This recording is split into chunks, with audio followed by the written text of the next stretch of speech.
Hai guys, welcome back again di segmen Study Time. Jadi setelah sekian lama kita bikin lagi segmen Study Time. Kali ini kita bikin something yang berbeda. Jadi sebenarnya ini lebih ke arah post analysis. Jadi apa sih yang dimaksud dengan post analysis gitu?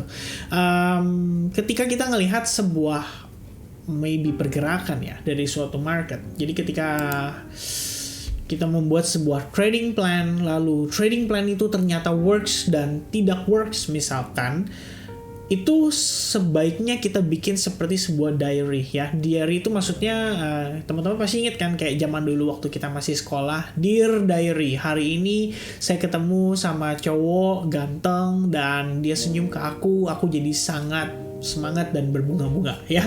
Itu contoh teman-teman. Nah sebenarnya untuk case pada trading, untuk kita bisa mengetahui sebetulnya strategi atau sebuah sistem trading mana yang memiliki probabilitas cukup oke dan mana yang bisa kita gunakan secara konsisten menghasilkan kita profit terus-menerus. Well, maybe kita tahu lah yang namanya trading nggak bisa selamanya kita profit gitu ya. Maksud saya tidak mungkin 100% dari 100 entry kita profit 100-100-nya gitu. Akan selalu ada probabilitas kita untuk salah, dan disinilah tugas atau manfaat dari post analysis itu sendiri. Jadi kalau misalnya kita melakukan post analysis, kita jadi tahu sistem trading mana yang memiliki probabilitas cukup tinggi dan sistem trading mana yang secara probabilitas itu tidak terlalu tinggi. Sehingga mungkin suatu ketika kita berhadapan dengan kondisi market yang serupa, kita jadi tahu bagaimana kita harus mengambil sikap atau melakukan transaksi atas kondisi tersebut. Alright? Nah, pada video study time kali ini kita akan ngebahas lebih detail tentang sebuah post analysis dari analisa saya.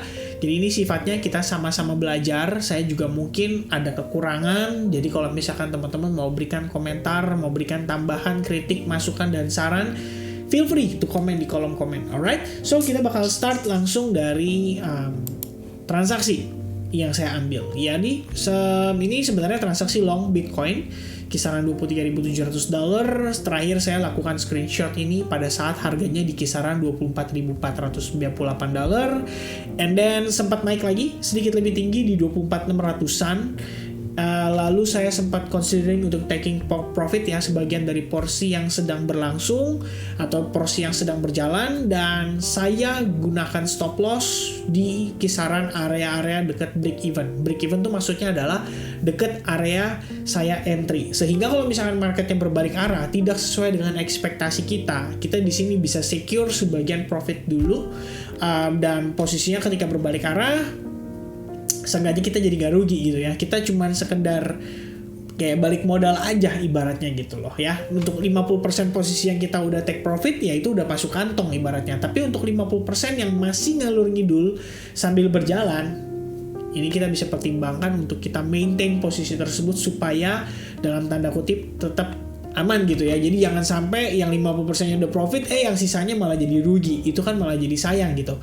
Nah, saya mau jelaskan apa yang saya lihat ya di balik pengambilan posisi ini. Jadi ini jatuhnya kembali lagi ke arah post analysis, dan saya tentu saja ada proses evaluasi juga di dalam diri saya gitu. Pertama, saya melihat tren Bitcoin secara keseluruhan sebelum pengambilan transaksi ini. Kita lihat posisinya itu masih cenderung cukup bullish ya. Plus pada time frame 1 jam kita ngelihat dia seperti fake out pada range yang terbentuk antara harga 24.070-an ya sampai di kisaran harga 23.500-an kalau saya nggak salah nih ya. 23.700-an maksud saya, di antara range price tersebut. Lalu tiba-tiba kita ngelihat nih marketnya turun signifikan, break, tapi di saat yang sama itu langsung balik lagi ya. Nggak benar-benar sama sih, cuma selisih satu candle aja. Dan itu artinya kita bisa anggap proses ini sebuah proses fake out. Nah, yang saya lakukan adalah setelah saya lihat ini, kita zoom in ke time frame yang lebih kecil. Dan prosesnya, kalau ini kan time frame 1 jam nih guys ya, 2 candle. Di time frame 5 menit kan pasti beberapa candle. Dan yang kita lihat di sini jelas sekali seperti sebuah palung laut ya ibaratnya. Lalu kita masuk ke dalam proses koreksinya. Nah, pada case ini saya nggak langsung transaksi. Kenapa? Karena kita bisa sama-sama lihat ya, sellers yang masuk juga tebel ordernya dan signifikan. Kenceng lah ibaratnya gitu loh ya. Dan terakhir dia create lower low, saya belum ada pertimbangan untuk entry sampai di stage ini. Lalu kita lihat ya sellersnya masuk ya, ini sebenarnya penjelasan apa yang saya lihat pada saat itu ya. Sellers masuk, kemudian di area yang saya antisipasi berpotensi mendapatkan reaksi atau di kisaran $23.700, itu benar-benar mendapatkan reaksi ya. Jadi kita lihat ada buyers masuk dan saya memberikan statement seperti ini ya. Apakah buyersnya itu bisa mempertahankan area ini? Can buyers hold the ground? Ya, kalau misalkan bisa, oke, ini first indication ya. First indication sebetulnya adalah ketika kita melihat progres ini. Yang pertama, jadi ketika dia nge-punch ya, atau ditendang cukup kencang naik ke atas, and then dia proses pullback, itu adalah dua proses sebetulnya yang saya lihat. Pertama adalah seberapa kuat naiknya, kedua adalah seberapa koreksi yang terjadi powernya ya, apakah kenceng, apakah slow. Kalau misalkan kenceng ya kita nggak mungkin langsung putuskan untuk entry. Lalu proses berikutnya adalah saya lihat, kita zoom in lagi ke time frame 5 menit dan kita mulai mendapati sebuah proses range atau sideways. Yang artinya somehow buyers yang masuk dari area di bawah sini itu pasti mencoba untuk mempertahankan area ini. Jadi setiap kali harganya turun itu dibeli sama mereka. Setiap kali harganya turun itu dibeli sama mereka. Pertanyaannya yang jualan siapa? Retail atau whales-nya? Nah, ini kan sebenarnya yang menjadi dilema ya. Kalau misalkan saya pribadi sometimes mempertanyakan hal itu, kayak kita udah ngelihat nih si market ini naik cukup signifikan dari bawah ya. At some point pasti whales kita kan pengen taking profit dong. Makanya kadang-kadang saya was-was ketika ngelihat posisi ini terjadi. Nah, cuman ini sharing sedikit tips sama teman-teman gimana caranya kita tahu mana transaksi yang memiliki probabilitas lebih tinggi untuk perform. Kalau dari saya, ini sedikit tips ya, simple aja, saya tetap melihat kiblatnya saya ya pada tren yang sedang berlangsung. Jadi selama trennya masih uptrend, mindset saya cuma satu, saya fokusnya ke arah buy, which means saya cukup yakin big fund kita juga mungkin sedang mencoba untuk maintain harganya ya. Pada suatu momen atau pada satu waktu pasti big fund kita akan exit dari market. Nah, cuman untuk saya mengidentifikasi hal itu selama dia belum break dari area BMZ-nya saya nih ya, berarti saya cukup confident big fund kita masih ada di sana ya. They still playing around dan kita hanya sedang mencoba untuk mengidentifikasi ya langkah apa berikutnya yang dia lakukan. Dan so far it works, strateginya itu works buat saya ya. Mungkin nggak 100%. Jadi kalau teman-teman tahu win rate saya juga nggak terlalu bagus ya, sometimes di 60, sometimes di 50, sometimes di 40% ya. Akan tetapi so far ketika ini performnya cukup baik ya, so far sih teman-teman ya, itu yang saya rasakan. Nah, untuk saat ini bukan saat ini ya, setelah proses ini saya putuskan untuk entry long pada time frame 15 menit. Jadi kalau teman-teman lihat ini update yang saya sharing, ini semua update yang saya share di advance group lah kira-kira ya.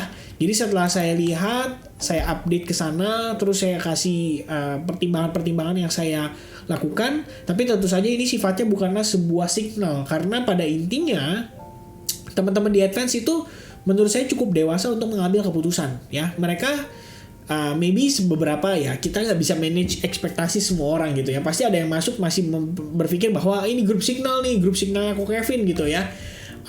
Padahal tujuan saya punya grup ini adalah komunitas ini ya, istilahnya untuk lebih ke arah development sih. Jadi teman-teman yang mungkin sudah punya ilmu trading ya kita bisa discuss di sini gitu loh. Plus apa yang saya coba sharingkan ini based on trading system saya. Nanti teman-teman pelajari, ternyata kalau misalkan cocok ya bagus, kalau misalnya nggak cocok kita jadi bisa diskusi gitu ya. Tapi ya harapannya kalau teman-teman gabung pasti pengennya kan mencoba untuk mengetahui ya strategi apa sih yang saya pakai, minimal kan seperti itu. Dan ini yang so far saya coba lakukan gitu ya. Nah, saya putuskan untuk entry pada saat saya sudah melihat dia mulai sideways. Jadi kalau teman-teman perhatiin ini time frame-nya tuh di 5 menit sebetulnya ya. Sementara pada time frame berikutnya itu saya lihat di time frame 15 menit. Karena ini memang untuk saya share aja di grup bahwa saya putuskan untuk entry ya, stop loss placement saya di bawah $23.300. Jadi tepat di bawah fake out ini ya. Karena saya lihat pada time frame yang lebih besarnya di 1 jam itu ada Fibo 50% juga di $23.300. Jadi menurut saya placement stop loss saya di bawah $23.385 atau di bawah 23.400 $400 lah, itu bakal menjadi penempatan yang cukup ideal. Pertama di bawah lowest price terakhir, plus di bawah Fibonacci 50% ya, which means sebenarnya di 23.380-an. Jadi saya taruh di kisaran di bawah level tersebut, menurut saya cukup ideal gitu. Dan sedikit sharing sama teman-teman, sometimes saya nggak take full stop loss ya, dalam artian saya udah menempatkan stop loss nih. Tapi kalau misalkan, ya ini logik sih, ibaratnya ya mungkin saya kasih analogi lagi ya, dan analoginya mungkin pakai yang gampang aja biar mudah dimengerti. Ibarat teman-teman gini, teman-teman punya ekspektasi ya sama ya misalnya seorang pasangan ya, entah itu laki-laki atau perempuan gitu. Tapi mungkin karena kita laki-laki, saya laki-laki, saya ambil contohnya perempuan ya. Kita ceritanya baru kenalan, terus ngeliat, wih mukanya cantik banget nih ya, dari deket cantik, dari jauh cantik. Ternyata suatu ketika ya lepas make up, wah ternyata selama ini make upnya itu yang super tebal. Kalian pasti pernah lihat kan di Instagram kayak cewek-cewek yang Chinese tuh ya, atau yang Korea, ketika mereka lepas make up dari yang mukanya wah cantik banget, tiba-tiba pas lepas make up tuh kayak beda orang, kayak wow gitu loh ibarat teman-teman. Nah pada saat saya juga memutuskan untuk trading, let's say indikasi atau reason saya pengambilan transaksinya adalah karena saya lihat, well maybe ada range atau sideways, ada ya pokoknya proses dari 1, 2, 3, 4 ini saya sudah sharing sama teman-teman udah dapat gambarannya harusnya ya.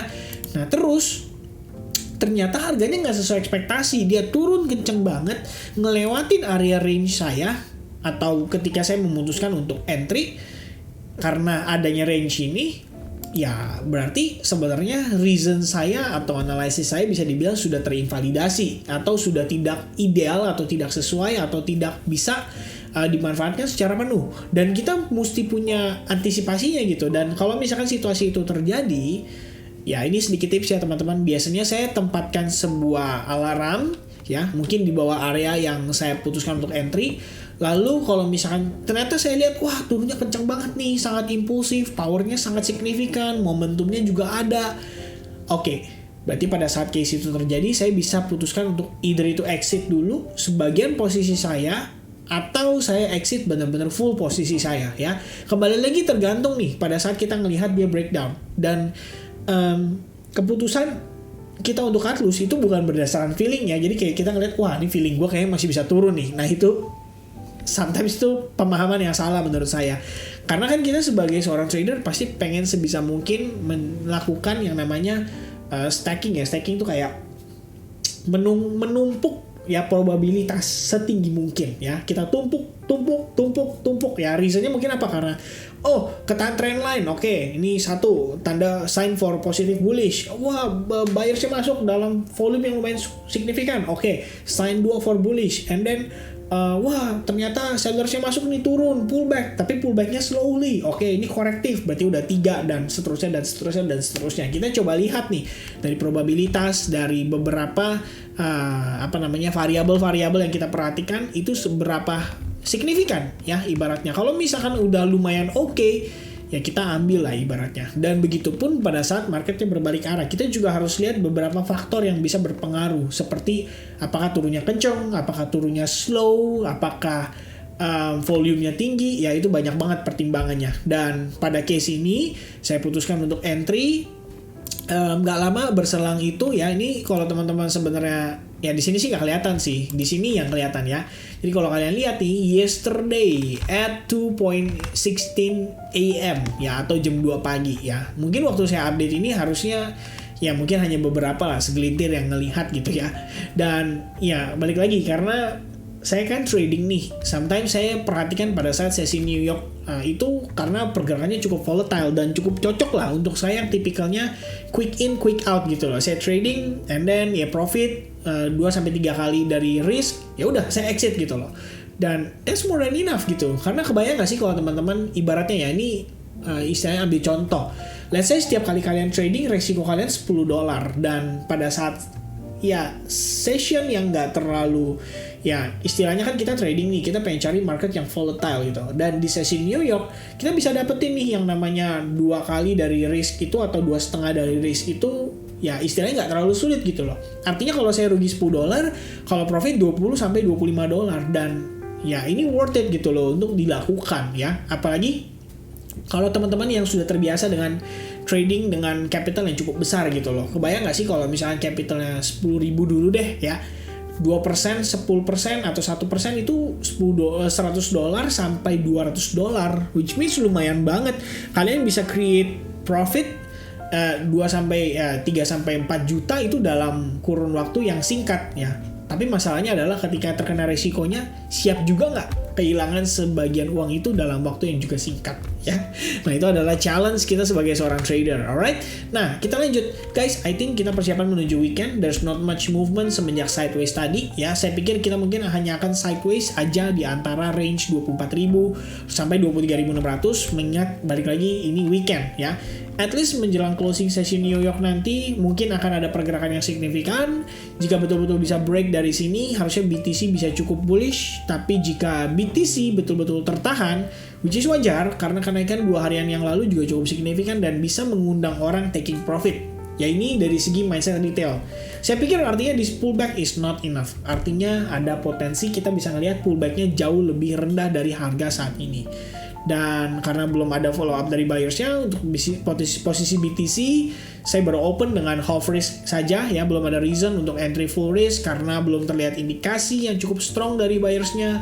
Jadi saya akan biarkan posisi ini terbuka dulu untuk sementara waktu. Dan half risk yang saya ambil, biasanya saya ambil di kisaran range 2% sampai 3%. Kalau saya nggak terlalu confident atau biasanya dekat-dekat weekend, karena balik lagi ya, sometimes kita kan juga tetap pengen entry gitu. Ya minimal kita mengatasi rasa gatal itu dengan entry setengah resiko aja. Jadi kayak 1% or maybe sometimes kalau saya benar-benar bandel dan saya pengen scalping itu biasanya 0,5% dari seluruh capital yang ada di futures market ya.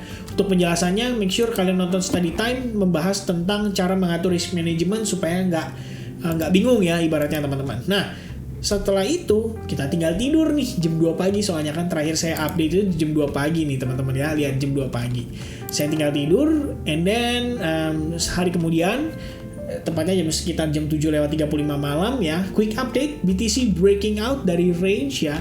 Saya masih maintain posisi saya, obviously BTC confirm close ya di atas range pasca V formation. Sementara di sesi New York kita lihat Bitcoin mulai break dari highest London kemarin, jadi seharusnya ini indikasi yang cukup positif untuk Bitcoin bisa coba testing ke 25.000. Perhatikan volume yang rendah kemungkinan akan berpengaruh pada pergerakan harganya.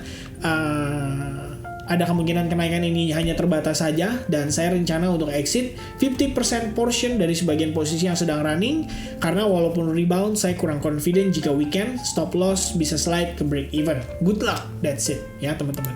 Dan itulah sedikit banyak reason di balik pengambilan posisi saya. Nah, evaluasinya ya, yang saya pengen sharing sama teman-teman adalah sometimes saya pun bisa ragu-ragu ya. Balik lagi kita kan ketika kita melakukan analisis ya, itu akan ada banyak probabilitas yang masuk ya. Kita bisa ngeliat bisa aja ini mulai slowing down karena buyersnya udah nggak ada power, udah nggak ada money. Bisa juga mungkin mereka cuma sekedar profit taking gitu. Dan kadang-kadang tuh kita bisa ragu juga ketika kita ngelihat outlook dari teman kita atau sharing ideas dari teman kita gitu. Dan itu adalah hal yang wajar, sehingga kita bisa lebih waspada dan lebih berhati-hati dalam tanda kutip dari segi resiko. Kita bisa lebih waspada lah ibaratnya. Dan kalau menurut pandangan saya sih, atas apa yang saya alami ya di posisi trade terakhir, sebenarnya kalau misalkan kita benar-benar ngikutin apa yang kita sudah punya trading system ya, saya cukup confident sih based on probabilitas yang saya sudah punya selama ini, win rate yang ya at least month to month basis ya, nggak rendah, nggak lebih rendah dari 30%, 40% lah ya, nggak separah itu. But then kita kan ketika kita trading ini kita kan selalu berusaha untuk mengejar at least 1:2 risk reward ratio, itu yang paling minimum ya. Jadi kalau misalnya kita trading 4 kali win aja tapi kita kali 2, itu profitnya masih 8 hitungannya. Tapi kalau misalkan kita lose, let's say karena 10 kali, misalkan 4 kali win, 6 kali lose, ya 6 kali ini tapi kita kali 1 karena kita disiplin dalam stop loss, I think that's fine ya. ya itu sebenarnya challenge dari kita ya. Even seorang seperti saya yang punya pengalaman ya istilahnya ya cukup lama lah di industri ini pun sometimes masih bisa ada sebuah keraguan, dan itu adalah hal yang sekali lagi saya katakan wajar terjadi bagi kita semua ya. Balik lagi, kita bukanlah orang yang sempurna, kesempurnaan cuma punya yang di atas ya.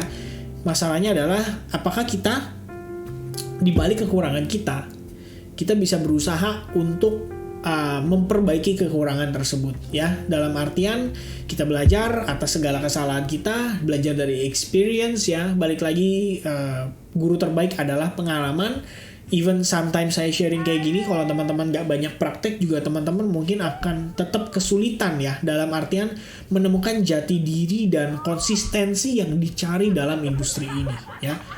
Dan ya, ini by the way saya sampai habis ya lagunya ya. Mudah-mudahan ya ya itu video-video yang saya like ya. Kadang-kadang saya suka cari jokes-jokes yang lucu ya teman-teman. Nah ya at least itu aja ya, mungkin sedikit sharing dari saya untuk post analysis ini.